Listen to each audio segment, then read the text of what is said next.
Clare Short, you've had really, I mean, what sounds like, reading about it, a sort of almost that fairy tale political narrative of being in a very large family, 7 kids, talking a lot about all kinds of things, but including politics, and ending up as a Labour MP. I mean, that's a sort of dream route, really, isn't it? Yes, I didn't set out to be a Labour MP. My father was a teacher. They were sort of Labour folk. We believed in a fairer society. We were brought up as Catholics, sort of Irish Catholics, with that sort of anti-establishment bent that is in that tradition of Catholicism, and a kind of need for some kind of moral core in your life. I passed the 11 plus, but I was the only one in my class of 48 that did, so I always knew that the girl who sat next to me was better at maths than I was, so I always knew that wasn't a fair system. I went to university and I was amazed that people like us could go to university, because I thought I was going to be a teacher and go to a Catholic teacher training college. So I did political science and lots of moral and political philosophy. You write about it in fairly idyllic terms. You write about full of happy memories of children skipping, playing rounders, hopscotch cricket and other games, boys and girls playing hard and competing strongly but having endless hours of fun. Was it really as idyllic as that sounds? Yes, I mean, we played in the street as well. There weren't so many cars, so children played in the street, all these games, and knew each other in the street, therefore the kind of adults sort of knew each other. And then off to school, down the road and around the corner, and there were big classes, and this was a school with quite a lot of poor children. I can remember children with sort of pumps with holes in the bottom of them, and some of those, this was before there was much Commonwealth migration to Birmingham when I was in the infant school. There's kind of white working class people that are so pale, that are just not well nourished.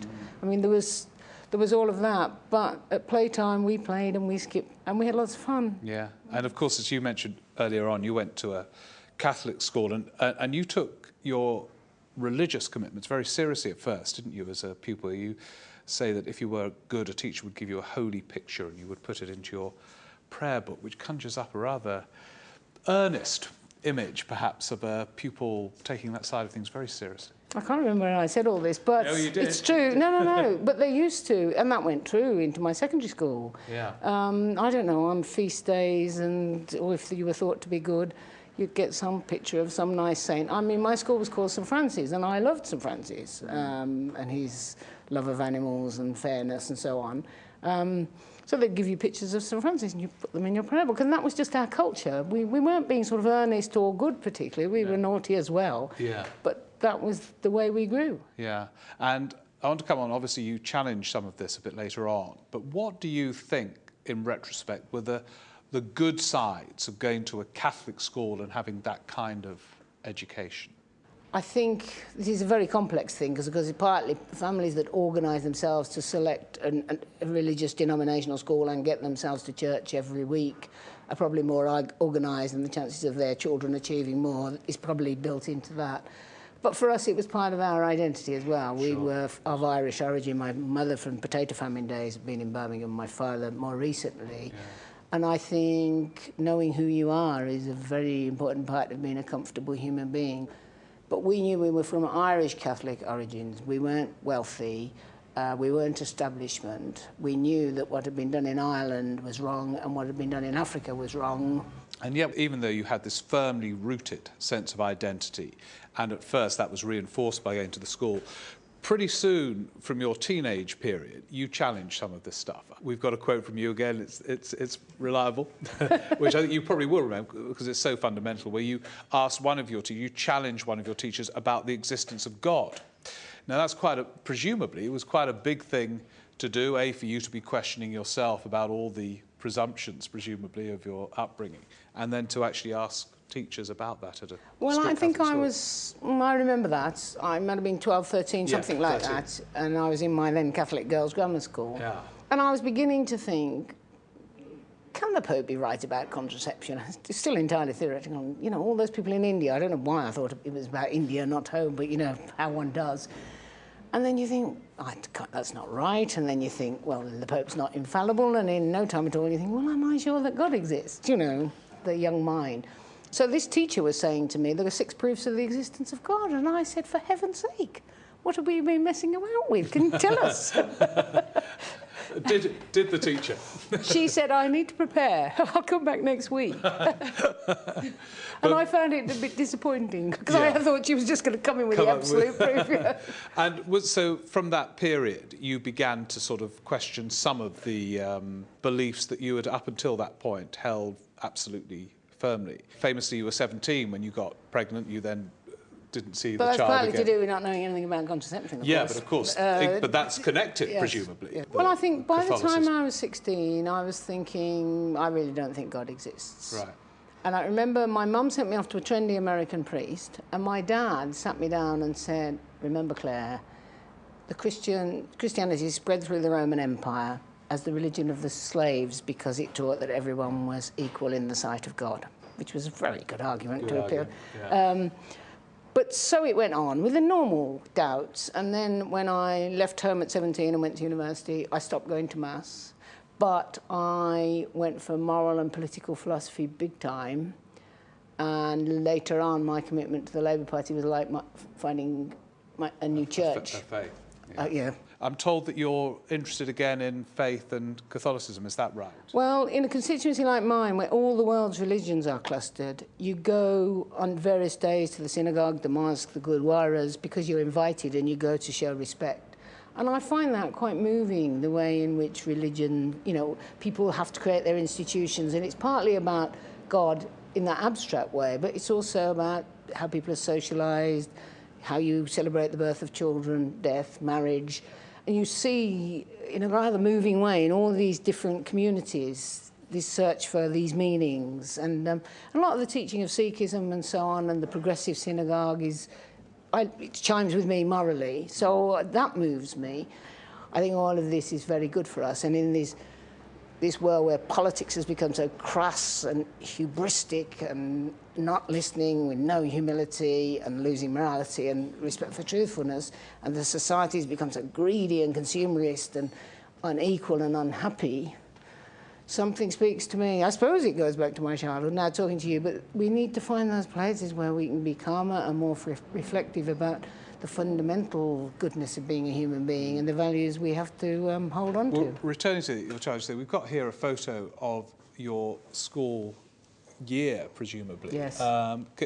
We try to work out which one is you. If you could just... can you recognise? I think this is me, actually. Oh, right. Okay. I was pinning my hair up in a French roll that year. Right. When you see that photo, it's interesting you mentioned something like that. I mean, does it evoke largely fond memories? Do you sort of look back at that period with almost increased affection as the distance grows? Yes. I left school at 16 and went to a college to do my A-levels because I'd sort of grown out of it and I didn't want to be wearing my boater any longer and all that. But I had a happy time there. We played a lot of serious netball.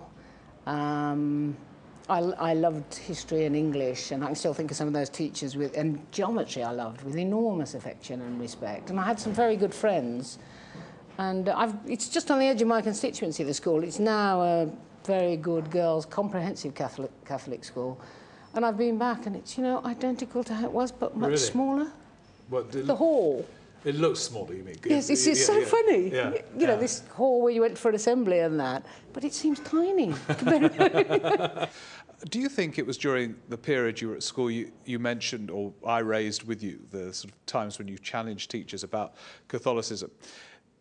Do you think then you became, or always were, someone who would be willing to challenge the orthodoxy of the environment you're in? You did it at a Catholic school. You referred to some of your disappointments with the current Labour Party, which you have famously and publicly challenged.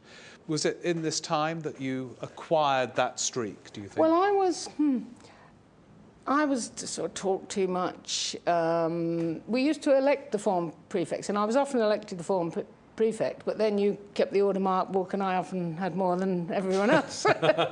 So I was always a bit, you know, feisty and a bit kind of naturally a bit rebellious, but I always liked everybody. I mean, so my teachers, I might have given them a hard time, but I liked them and they liked me, if you know what I mean. Yeah. And it's that sort of insider, affectionate rebel from a turbulent, loving family that I am, really. Yeah. You're obviously gripped by elements of current affairs from a pretty early age. You've recalled the Suez crisis when you were 10, and explaining to your fellow pupils that NASA was entitled to nationalise the Suez Canal. Now, that's pretty precocious at 10, to be, A, know what's going on, and B, explain it to the other kids. Well, my dad used to stick up pictures by the wireless, because this was pre-television days. And I can remember this picture of a boy in Hungary, the Russian invasion, crying, and a big tank. And then along came Suez. So we knew that the Russian invasion of Hungary, Daddy didn't give us any lectures. We just knew it was wrong, but we knew that what the Brits and so on were up to in Suez was wrong. So then I was in this class where our form were in the front playground. It was a small playground. And they were all singing, we'll throw NASA in the Suez Canal. And I said, no. And we all gathered round, and I explained to them how, you know, the canal was, and it was in Egypt, and they were entitled to have it. And that's the point about a political household. My father never sat us down and told us this, but he cared about those things. He put up pictures, the news came on the wireless, and we just knew these things. You, of course, famously went to a school as part of a television documentary as a teacher. What did you feel about it when you were actually in a classroom with kids? Afterwards I thought having a camera there all the time is nonsense because it distorts everyone's behaviour. Yeah. I thought the school was very disorderly in the corridors and so on, in a way that was pretty stunning to me and a bit worrying. The kids were lovely, but this sort of instant ability to create kind of noise and disorder is like the thing that teachers have, and I think the way teachers' authority has been undermined, probably the food that kids eat, and all these things are really very troublesome for schools. Are you suggesting a discipline? You became more of a disciplinarian as a result of that experience? No, I'm not. I believe absolutely that you have to find in every person, every child, where their talent lies and nurture it so they feel good about themselves, and then they can fly. So it's no good being disciplinarian, hit them, don't mean physically, but squash them down. Yeah. That crushes their ability to feel good enough to grow and learn. But you need a certain amount of order in order to be able to relate to children and so on. And if there's this sort of brink of disorder all the time and therefore keeping order, it gets in the way of the other relationships. Finally, I get the impression that you feel very passionate about education. Politically speaking, would you have liked, or would you still like to be Education Secretary? Be an international I would like it in a decent government where the Secretary of State was in charge of the policy. I think one of the tragedies of our situation is, I'm sure Tony believes he's doing good things, but he has these sort of young clever dicks who are never held accountable working for him in number 10. He doesn't do detail, but he wants to be radical. The departments aren't particularly involved in the development of policy, which means the practitioners are not. So there's this arrogant despising of those who've always been teachers or always been health workers. So I would love to have, you know, those days have gone, being given the opportunity with the extra money coming in to sort of help do what Tim Brighouse did to Birmingham to the whole of our educational system, and have teachers in Britain with such high morale that they were lifting up the achievement. But with this regime, you have to be Ruth Kelly, and I don't want to be Ruth Kelly. I mean, bless her, but... OK, Ruth.